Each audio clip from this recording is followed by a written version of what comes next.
I'm Dr. Adam Sharpe, and here's a little bit about my background.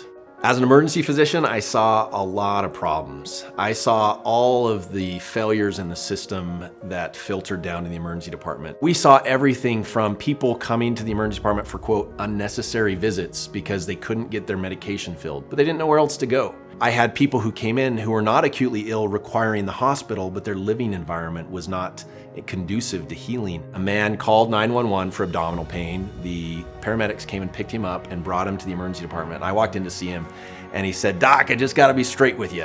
I'm having hunger pains." I thought, well, all my medical training has not helped me to get you food. And that's really what we're trying to do at Galvan. We are trying to help people to take ownership of their health and their wellness. If we decide that I'm not going to exercise despite all things that are pointing in that direction, well, that's up to me, and I should deal with the consequences.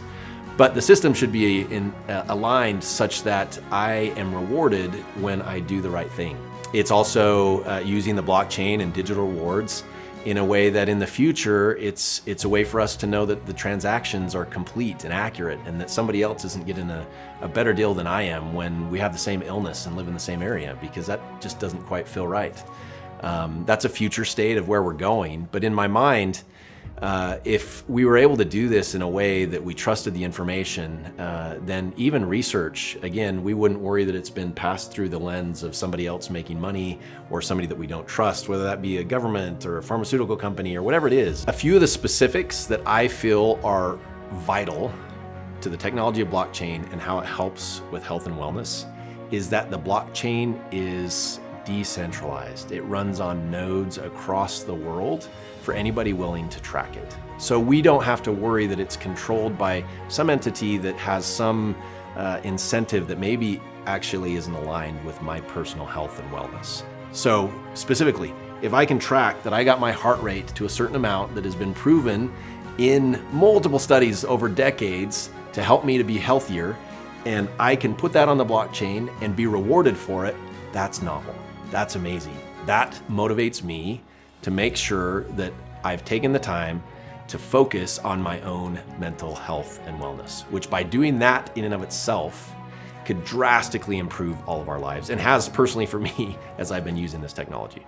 Part of what I want you to think about is what are the incentives for the people that you've ever interacted with regard to your health? If you think about those incentives, and if you think about the way that who do pharmaceutical companies actually report to, or who do insurers report to, even those well-intended, amazing people that work in those industries, the reality is at the end of the day, they report to someone. And we believe that that someone should be you. And that's what the blockchain does. What is my big, bodacious goal at Galvan? It's so ambitious, I'm almost scared to say it, but the reality would be to create a blockchain that serves the purposes of all health and wellness across the world. To know and trust that what they're receiving is the actual best practice, best evidence, but they're also being incentivized to do the things that they can control, so helping them to be their best self. And so that's really my big, bodacious goal would be that we create a platform by which the people own it and the people control it, and we help to emphasize that as the basis for wellness.